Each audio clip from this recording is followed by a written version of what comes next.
ومن آياته نجيء ما دي مكودين الجواري دو لا دو غايد في البار كبار كالعلام وودو أبل هكذا جندي إن يشاء فيهم يسكن الريح ونيبنا هند دون فيزلان دي وان ترواكي دا كودي همبو دي داري بان على زهري كهورين دي انتوا دي دوغتا باي اونون دون سيكا كو بورتو غولي دون اونون كوني وكو بورتو ko Allah awa inna fi dhalika ande woni ɗum la ayatin mandeji li kulli sabbarin wonande kala hewɗo muñagol shakurin yetto nemaji Allah ɗin aw yuuɓe ɓunna masuma faala o tamayɗe o waylita ɗe ka nder ndiyam ɗon o jogitoɗe o tamaɗe ɗon hara ɗe buusata ɓima kasabu sabu koɓe faggiti kon e bonneji kono kanko Allah wa yaafuma yaafan kasiri ngay ko ɗuuɗi so wona ɗum ɓere ɗuɗude no yare e nder ɗi battoje zinaji ɗuɗuɗi no waɗi e muɗum wangoji ɗuɗuɗi no waɗi e ɗum ko yimɓe ukkete e nder ndiyam Allah no fawno ka bone ngutum waɗa o jogito bato on ɗon hara o buusata kono mo yaafo ɗon wa ya'lamu alladina hino andi ɓen yujadiluna wonɓe feñi wa ya'lamu alladina himo andi ɓen yujadiluna wonɓe wenjude fi ayatina e jamen ɗen kanko Allah himo andi ɗum wa ya'lamu alladina hino andi ɓen yujadiluna wonɓe wenjude yeddude fi ayatina ayaji amen ɗen wonde malahum alanaɓe min mahjusin immorde daɗirgal fama otitum kala ko ko ɗam okka ɗum min soyn immorde piiji aduna famatawol hayati duniya ko gurda nafayor gurnan aduna noon fama indallahi hayrum koko woni konko Allah ɓuuri moƴƴude waboka ko ɗum kadi heddoto lilladina wonande ɓen amanu gomɗimɓe wa ala rabbihim tawɓe ka jooni maɓɓe yatawakkaluna on koɓe hoolori walladina ɓen yejjitanibuna on ɓe woɗɗitade kaba'ir al ismi ko ɓuuri janɗude kon e bakkatuji ɗin wal fawache ko ñiddi kon ko fanda bakkatuji jani ɗin ko fenade e ñoore e guyka e yargol beere e waɗugol zina ittugol wonki shirkal ngol Allah subahana taala ƴaggal ngol nene e baaba e fukkugol waɓutu e ko nentata e ɗi ko ɗi woni akbarul kabairi kala woɗɗitiɗo e ɗiɗo o ida ma gadibu e kadi si ɓe muninama halegoye ɓe toñama ɓe ɗaɓɓitama hum kamɓe yagfiruna ɓe yaafoto ko ɓe ɗoniɓe moƴƴiɓe walladina ɓen istajabu li rabbihim notiɓe joni maɓɓe ya ayuha alladina amanu jiɗin ka qur'an ɓe notiɗi ɓe huwi ko ɓe wawi kon waɗamu salata ɓe ñiɓe julɗe maɓɓe ɗe wamrum tawi kadi fiyake maɓɓe ɗen suura ko disodiral baynam hakkude muɗum hakkude maɓɓe wona dictature lanɗon o waɗata tum décret dictature ko faala o nodda ɓe o laami ɓen ɓe disoɗa jongal len waɗata tum décret dictature yagal ka ɓeygure makko ɓe disoda ko ɓen Allah wacci wa mimma razaqnahum e yoga komin arsiki ɓe kon kadi yunfiquna ɓe ƴetta sadaka ɓe wudda walladina ɓen ida asabam seeɓiɓe albakoyu bewre imana so goɗɗo toñiɓe hum kamɓe yantasiruna ɓe wallidira ɓe yetto Allah noon wattane yeeso ɗon fi watan yetto feƴƴintinen wa jasau sayyiatin jodde bone sayyiyatun ko bone misluha yermum faman afa kala yaafiɗo ko waɗa kon kadi toode wasula moƴƴini fa ajurara e jodde makko ni alallahi no ka Allah innahu no Allah la yuhibbu zalimina o yiɗa toñoɓɓen wala man intasara wallahi kala wallaɗo ɓaɗo zulmi ɓawa toñe makko ɗen fawlay kare ɗen ɗon ma alayhim fawake mi sabili immorde lawol nanguetirede bakkat tawi en wallumo o yetti en wallamo o ɗaɓɓiti haɗa bakkat fawa walluɗo fawake walluɗo e wallaɗo innama sabilu ande bakkatu ko fawi alalladina koye dow ɓen yazlimuna annasa toñeɓe yimɓe ɓen wa yabghuna ɓe bewa fil ardi ka leydi ɓe gayri lhaqqi ko alda e gonga ulayka ɓen ɗo lahum noden ɓe adabu lette aɗi musuɗe wala man sabara wallahi kala mum ñiiɗo ko waɗa ko wafara o yaafi inna dhalika ande no ɗum lamin azmil umur ko jeyaɗum e fiyakuji fellitanteɗi moƴƴa taw si waɗe ma ɗum a wawata wa man yudlilillahu kala umma Allah majjini fama lahu heɓantake mumin waliyin immorde giɗo min baadi ɓawo Allah wa tara zalimina yey toñoɓɓen lamma ra'awul azaba tumande ɓe yilette ɗen yaquluna heɓe wiya hal ila maraddin tawsino woodi ruttorgal ka alana min sabilin immorde lawol tawa ala wa tarama yeɓe yuraduna heɓe weeɓite alayha ka hoore yiite khashiina hara ɓe huli heɓe yankine min abdulli immorde hoyende yanzuruna heɓe ndaara min tarfin khafiyin immorde sera guite suuɗiɗe ɓe leppoɓe mana hakke ko ɓe huli wa qala alladina wiya ɓen amanu gomniɓe inna alkhasirina ande no perduɓe ɓen hannde ko woni ɗum alladina ko ɓen khasiru perduɓe anfusahum wonkiji muɗum ni waalimi ɓe gureji maɓɓe ɗi yawmal qiyamati ñande dargal ala fama inna zalimin ande no toñoɓen fi adabin ɓe woni e nder lette mo kemin ñiɓuɗe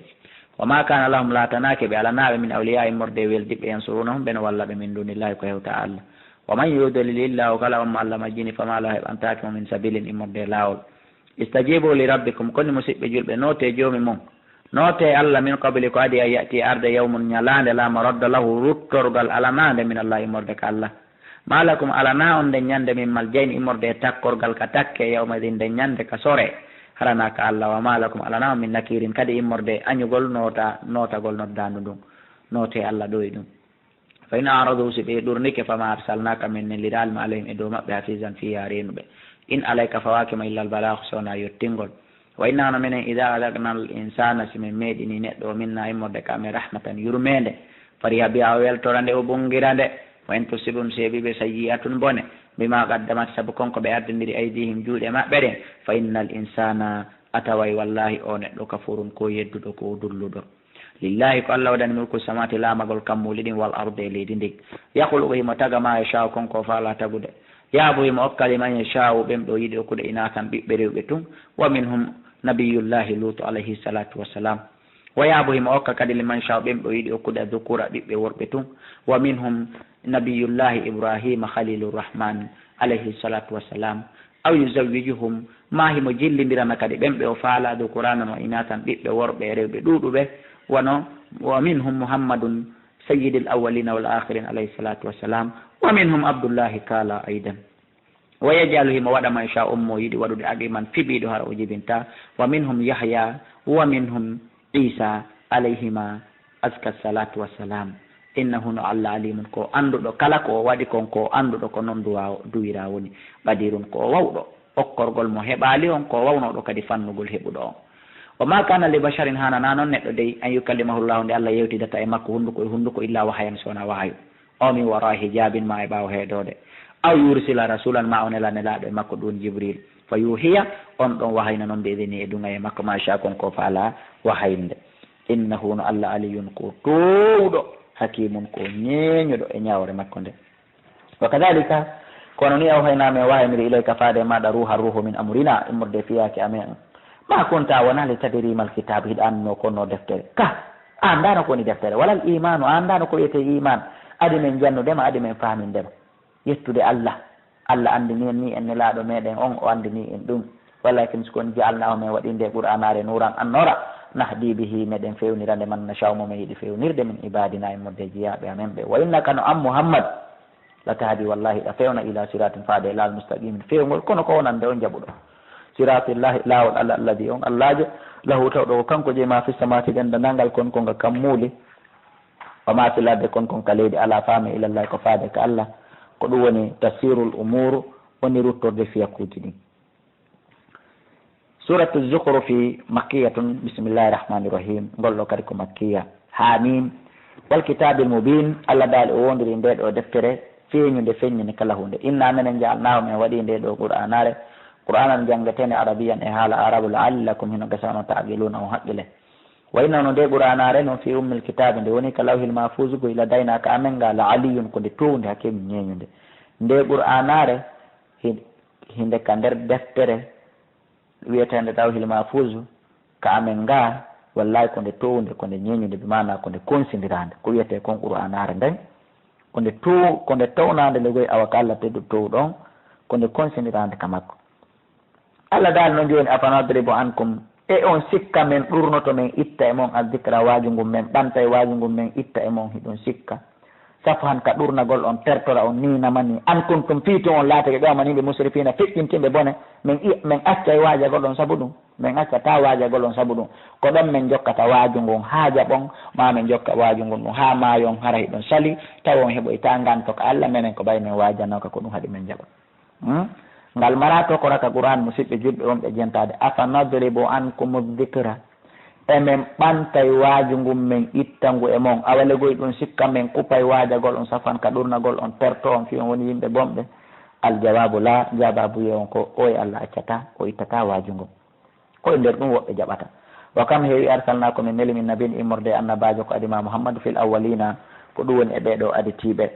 wama yatim addanali ɓe min nabin immorde annabajo illa arali ɓe annabajo illa kanu sonaɓe laatike bihi e makko yastasi on heɓe jalamu fa halakna min halki ashadda minhum ko ɓuuri sittiɗude e maɓɓe battusan doole wama ga feƴƴina masalul awalina misal aditiɓɓen exemple feƴƴuɓen feƴƴi hewtiɗe ɓe ɓawa ɓen kadi ko ɗon rewneteɓe wala in sahal tam wallahi sa landikeɓe man halaka samawati komba tagui kammuli ɗin wal arda e leydi ndi la yaqulunna wallahi ɓe innayi halakanna ko tagui ɗi al aziz ko allaji tedduɗo alalimu anduɗo alladi o allaji jaala lakum l arda waɗan ɗo leydi ni mahadan fontani wa jaala lakum o waɗanon fiya e mere subula laawi la allakum gasa onon tata duna on feeway walla de wallajo nasala jeppinde mina samayti kasama ma an ndiyam de gadarin e eɓɓore ɗan ndiyam ɗan ara toon yi o toon no hino saaƴa ila setto ha dabbude ɗan e ɗuɗude mum Allah hino eɓɓi ko ɗan duwa saƴude kon hay litir goto fawata hay litir goto mankata. Allahu akbar. fa ansharna men taga bihi saabu ɗan ɗo ndiyam baldatan min wurnitira ɗan leydi baldatan leydi mayi tan yorunondi kadalika kono ni kadi tukura jona immintinirte ɗon ka gaburuji mon yaltine ɗon yahon ka dargal walla de wallajo halagal aswaja taguɗo noneji ɗin kullaɗi foof wa jala lakum waɗani o minal fulki immorde e laaɗe ɗen walla name nemoraji ɗin matar kabuna konko waɗɗoto ɗon li tastawu fiyon fotodir ala zuhurihi e hoore mum si on waɗɗike summa tadkuru fiyon janto kadi nimata rabbikum nema joomi moɗon kan ida stawaytum so gayni fotodirde ɗum so gayni waɗɗade on gayni jooɗade alayhi e hoore mum wata ɓolu wi on subhanalladi laaɓal wodani o allahjo sakhara lana hada ɗeltanɗo men mba mbabba ma o bato ma ndumo toru ma mba geloba saabu koni wosi allah ɗeltanali ma wata waɗɗade ɓay onon ɗon sikka koni wo ko porto tagi ko porto ɗelti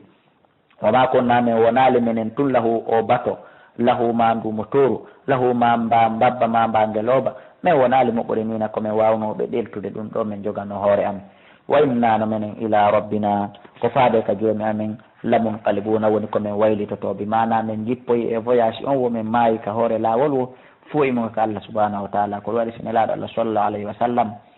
ɓe sar'inani en kala waɗɗotoɗo machine kala waɗɗotoɗo puccu hara yo janngo oɗo aya yurmede Allah Allah jippinirema e hoore jam moƴƴere siko asko mum kadi so o maayi e mum o maayo bi idinillahi e hoore dewal bi idinillahi hara ko o yaafaɗo o jaalu law ɓeeɗani Allah min ibadi immordeji yaɓe makko ɓen jusu an geɓal mawde ɗum no hulɓini ɓe waɗani Allah subhanahu wa taala geɓe ko tagi ko wi malaika ɓen ko ɓiɓɓe makko rewɓe ɓe dari ɓe wuulingol ɗo konngol. Allahu akbar. Allah subhanahu wa taala feƴƴi ɗon innal insana ande no neɗɗo o la kafurun wallahi ko yedduɗo mubin feññini kadi yeddande nden o suuɗa an ittahada kaara Allah jogitoto mimma yahul o immorde konko tagi banatin ɓiɓɓe rewɓe wasfakum o suɓano onon bilbanina ɓiɓɓe worɓe est ce que haqqille no jaɓa ɗum wa ida bushir ahadum si goɗɗo e maɓɓe humpitama weltinirama bima daraba lirahmani ko ɓe waɗani Allah comme masal misal bimana si goɗɗo e maɓɓe haalanama hino heeɓi ɓiɗɗo debbo tawile ko ɗum ɗo ɓe yiɗi Allah ayi so Allah hino wonta waƴu yeeso makko ngo musu waddano kongo ɓawlu ngo mir moni watango kanko kabi mum ko o moni ɗo fii tum ɓay o okkorama ɓiɗɗo debbo fii ɓay o jibinanama ɓiɗɗo debbo ko ɗum noon awo yettata ɗum ɗo o yeɗana Allah si tawi ɓe fena ɓe inna Allah no mari ɓiɗɗo fotunoɓe inna Allah no mari sagatalaji kelluɗi dolnuɗi towɗi labaɗi yo fotuno ɗum awa bete ha ɗon fenade nden bete no woodi ka ettiri kono ɗa woni fenade jillude e ngaygo kadi ɓe ƴetta ɓe waɗana Allah ko tawata si ɓe haalanama ɓeygo maɓɓe jibini sifa mum tawi ɓe moni ɓe meji taaki ɓe yiɗanali Allah ko ɓeydani hoore maɓɓe kon awa man yunashsha'u fil hiliyati e ko on ne irteɗo cuɗari ɓay debbo ko bere ko waɗi kotañ e chaine e bag e kale e maquillage e ɓaaɓa e ko muuri ko bere ko waɗi ɗum ɗo wo o laba Allah daali noon ko ne irteɗo cuɗari Allah jogitoto ɓiɗɗo acca moƴƴinaɗo laba dolni on ɗum woni o gorko la wowa tawa kanko fil hisami e haala yeddodirgol e goɗɗo wuri gayru mubinin o wata peññinde so fuɗɗi yeddodirde e goɗɗo ɓerde makko nden sokoto mbimana o wona e wullugol ƴuppa gonɗi mo wawata e haala hara ko ɗo Allah jogitoto ɓiɗɗo acca o ɗo ɓiɗɗo gorko e mode ɓe mijitaki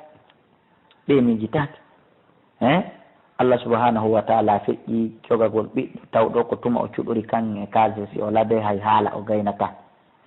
ko ɗum woni ɓiɗɗo debbo ko laba ko laba hay haala o gaynata wa jaalul malaikata ɓe dari kadi ɓeɗi malaikaɓe alladina ɓe tawɓe kañum ibadu rahman ko ɓe jiyaɓe Allah maccuɓe Allah rewoɓe Allah ɓe waɗi ɓen kadi inatan ɓiɓɓe jiwɓe wo ɓen kadi ko jiwɓe Allah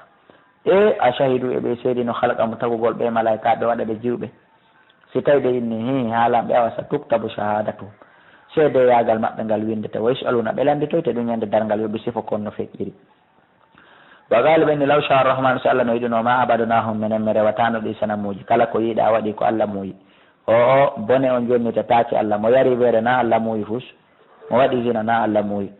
malam alanaɓe bidalika e ko ɓe woli ko min ilmin immorde e gandal in hum ɓe wonali illa yahrusuna sowona ko ɓe hottotoɓe fena am ataynahum kamen addani ɓen kitaban deftere min qabli kadi qouran fahum hara kamɓe fi e deftere nde mustamsikuna eɓe joguitonde bal sikoni qaalu ɓe wi inna men e wajadna min tawri aba ana babiraɓe amen ɓen ala ummatin min taw ɓe hoore dina min tawi ɓe jokki goɗɗum min tawi ɓe jokki soɓe ɓe darike ɓe inni ɗum wa inna minen ala atharin e dow battaneji maɓɓe komin tawi ɓe kon e muɗum muhtaduna minen kadi meɗen fewi ɗon meɗen muqtaduna ay legoy meɗen ñentini ɓe ɗon fotonoɓe tasko ko ɓe tawri mawɓe maɓɓe kon ɓen ko moƴƴa ko ɗum ɓurnoɓe hanande waɗugol Allah daali wa kadhalika ko wanoni kanko Allah subhanahu wa ta'ala ma arsalna men ne laali min qablika ko aditima fi qaryatin e saare min nadirin immorde wajotoɗo si wona illa qala wi mutrafuha neminaɓe saare nden ɗon accanteɓe ɓen wowlayɓe jaɓe ɓen inna menen wajadna men tawi abana babiraɓe amen ɓe ala ummatin e dow dina wa inna menen ala asarin e dow battaneji babiraɓe amen ɓe muqtaduna meɗen